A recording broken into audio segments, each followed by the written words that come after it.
हे future toppers, गुरु भैया this side. आज का ये वीडियो काफ़ी स्पेशल होने वाला है क्योंकि आज हमारे साथ है काव्या।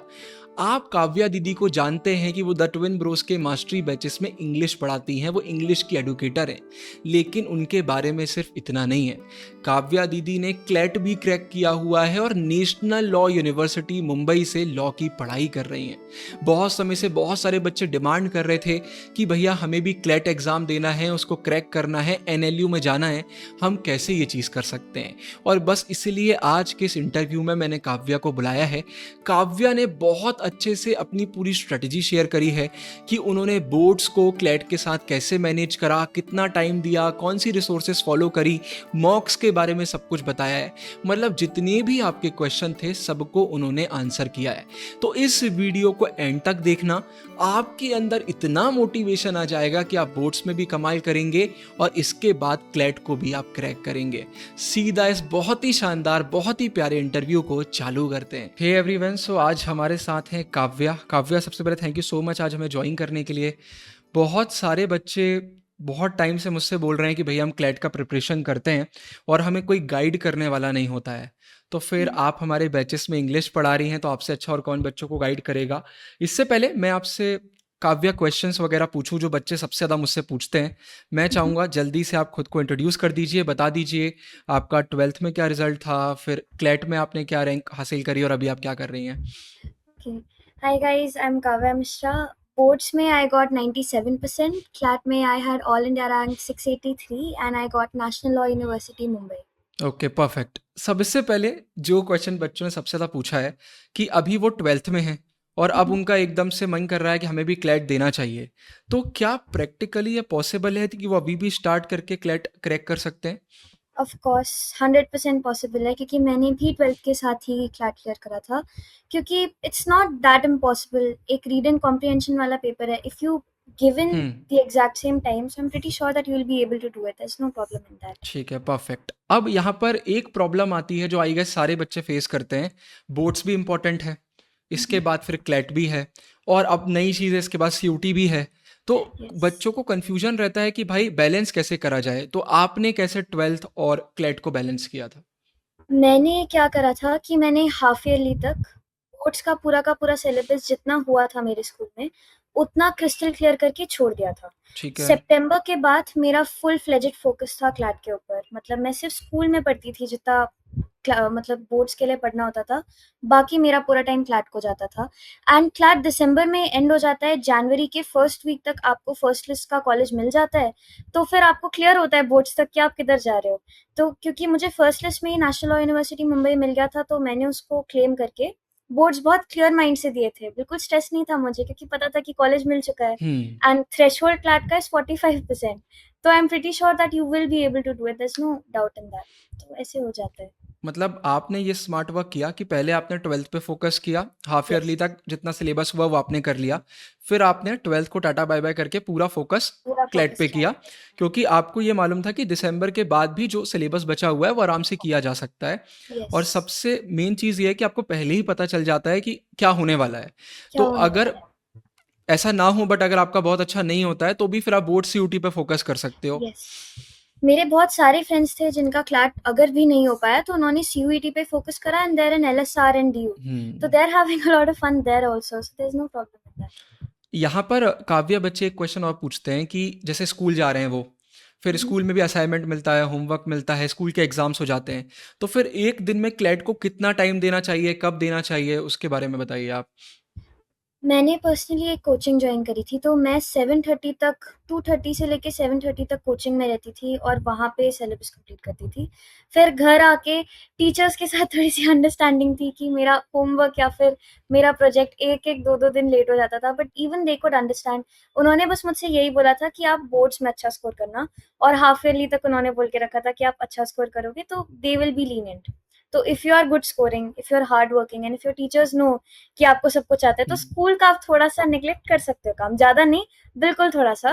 एंड क्लैट के लिए I would say that you need to give at least 5 hours, क्योंकि आपको जीके भी करना है, इंग्लिश भी करना है, लीगल भी करना है, तो 5 आवर्स तो is bare minimum that you should give. ये चीज़ मैंने भी चैनल पे कई बार बोली है कि अगर आप मेहनत कर रहे हो, पढ़ाई में अच्छे हो तो टीचर समझ जाते हैं। आप अगर उनको बोलोगे कि यार थोड़ा-सा लेट हो रहा है या फिर नहीं कर पाएँगे, मैं भी बोलता था ये चीज़, मान जाते हैं टीचर। उन्हें प्रॉब्लम तब होती है जब आप स्कोर भी नहीं कर रहे हो, पढ़ाई भी नहीं कर रहे हो, हुँ। फिर बोल रहे हो कि हमसे नहीं हो रहा है।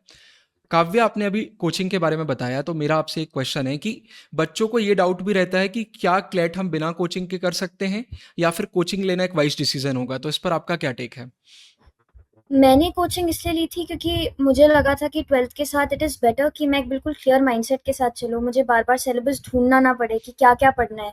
कोचिंग से क्या होता है कि आपको एक क्लियर ओवरव्यू मिल जाता है कि आपको कहाँ-कहाँ से क्या-क्या पढ़ना है और आपको रिसोर्सेज़ ढूँढनी नहीं पड़ती है, वो आपको खुद ही से प्रोवाइड करते हैं। बट ऑफ कोर्स बिना कोचिंग के भी बहुत सारे लोगों ने टॉप एनएलयूज़ क्रैक करे हैं। तो अगर आपको चाहिए कि आप बिना कोचिंग के भी करो तो आप उसके साथ भी कर सकते हो, कोचिंग के साथ भी करना है तो उसके साथ भी कर सकते हो। ऐसे कोई मतलब नहीं है कि जिसके पास कोचिंग है सिर्फ वही एनएलयू जाएगा या फिर नहीं है तो नहीं जाएगा। अच्छा, मतलब दोनों तरीके से करा जा सकता है, बट आपने कोचिंग इसलिए करी जिससे आपको स्टार्टिंग से ही प्रॉपर गाइडेंस मिलती यस। रहे। काव्या, मेरा आपसे अगला क्वेश्चन मॉक्स रिलेटेड है। हुँ।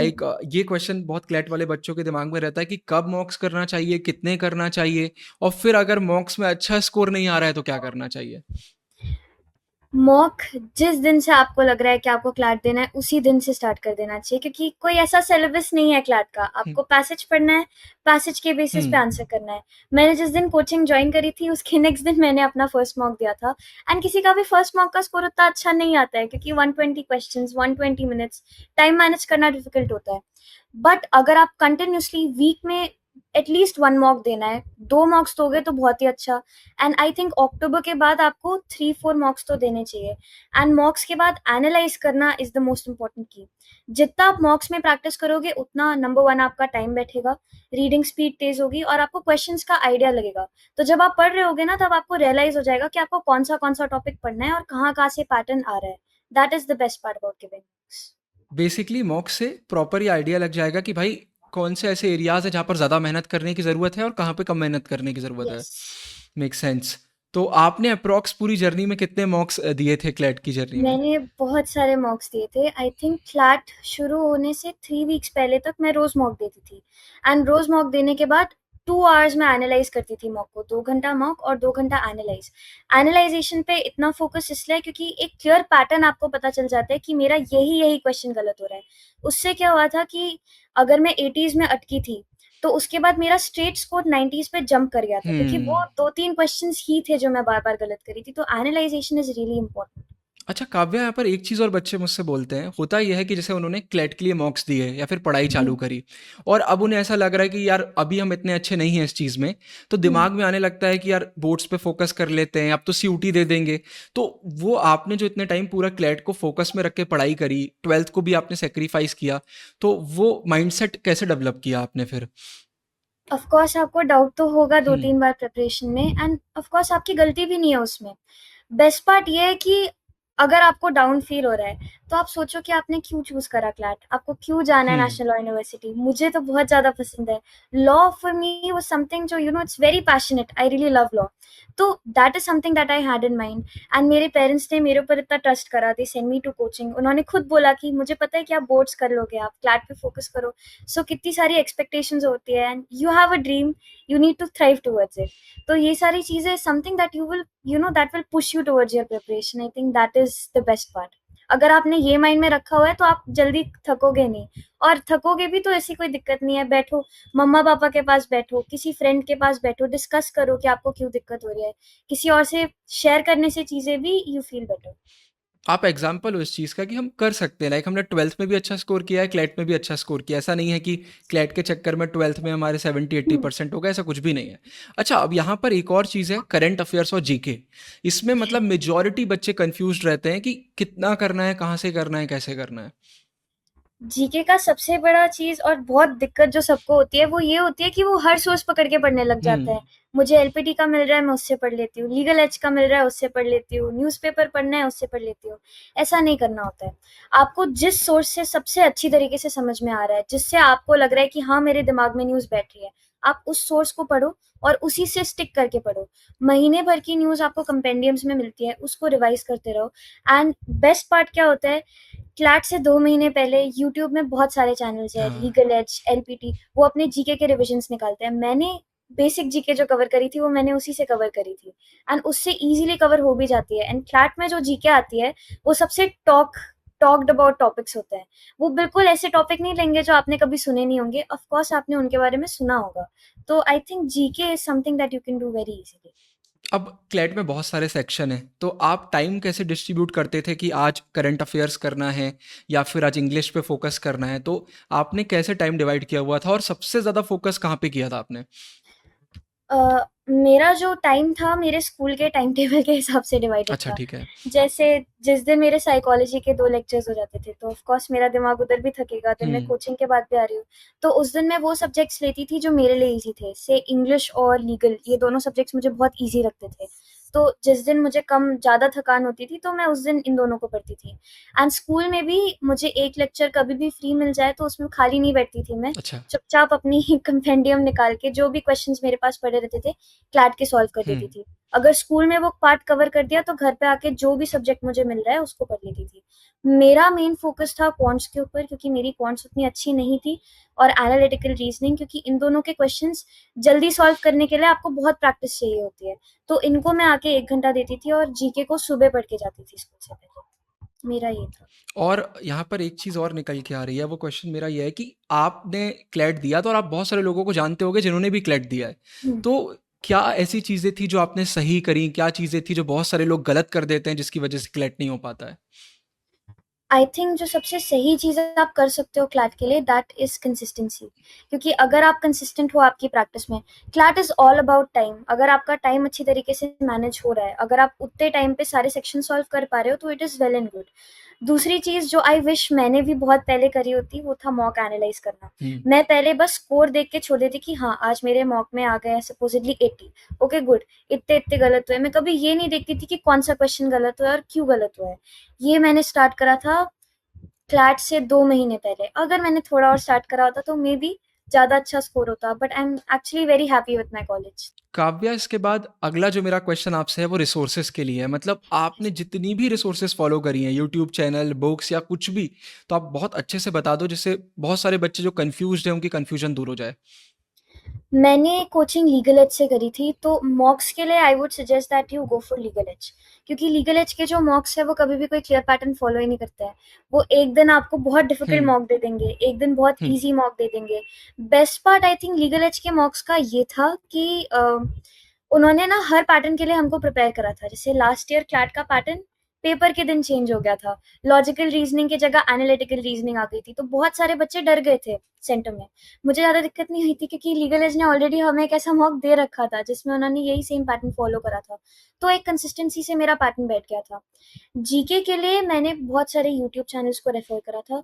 एक प्रियंका ढिल्लो मैम है जो बहुत अच्छा जीके पढ़ाती है, उनके 1200 क्वेश्चन की सीरीज आई थी एलपीटी पे, उसको मैंने फॉलो करा था फॉर जीके। क्वांट्स के लिए मेरी कोचिंग की मैम वाज रियली नाइस। उन्होंने मुझे जो जो मटेरियल प्रोवाइड करा था मैंने उससे पढ़ा था। साथ ही में अगर मुझे प्रैक्टिस करने होते थे क्वेश्चंस, तो लीगल एज और एलपीटी लॉ प्रेप ट्यूटोरियल के बहुत सारे क्वेश्चंस के सीरीज आते हैं यूट्यूब पे, उसको आप फॉलो कर दो। या फिर अगर आपको बिल्कुल बेसिक से स्टार्ट करना है तो लॉ अड्डा 24/7 करके एक चैनल है, और फिजिक्स वाला क्लैट, उसकी दोनों की दोनों मैथ्स बहुत इजी आती है। जीके पढ़ना है तो आप वैसे करके पढ़ लो, या फिर यूट्यूब से जैसे करके रेफर करना है। इंग्लिश मुझे इजी लगता था, तो मैंने एज सच कोई सोर्स उसके लिए रेफर नहीं करा था। और लीगल मेरे पास थी क्लास 12th में, तो मुझे एक्स्ट्रा पढ़ने की जरूरत नहीं पड़ती थी। ठीक है, परफेक्ट, मेक सेंस। आखिरी के 2 क्वेश्चन है मेरे आपसे। पहला ये क्वेश्चन कि अब मान के चलते हैं क्लैट हो गया है, अब हाँ। बोर्ड्स आ रहा है और बहुत सारे बच्चे ऐसे रहेंगे उस समय जिन्होंने शायद बोर्ड्स का कोई प्रिपरेशन अच्छे से किया ही नहीं होगा। तो फिर आपने उस समय कैसे अपना प्रिपरेशन रीस्टार्ट किया था बोर्ड्स के लिए? यस, थकान हो जाती है क्लैट के बाद, क्योंकि आप एक मोमेंटम में रहते हो, एंड देन क्लैट के बाद अचानक से जो हाँ, ऐसे थकान सी फील होती है, बहुत बहुत दिक्कत वाली होती है। पर मैंने एलेट दिया था 14th को, एंड 15 से मेरे प्री बोर्ड स्टार्ट थे। तो मैंने तो मतलब बहुत जल्दी जल्दी प्रिपरेशन स्टार्ट करा था। And I will tell you, मेरे साइकोलॉजी में प्री बोर्ड्स में 48-50 ही आ रहे थे, एंड मेरे एक्चुअल बोर्ड में 99 आए थे।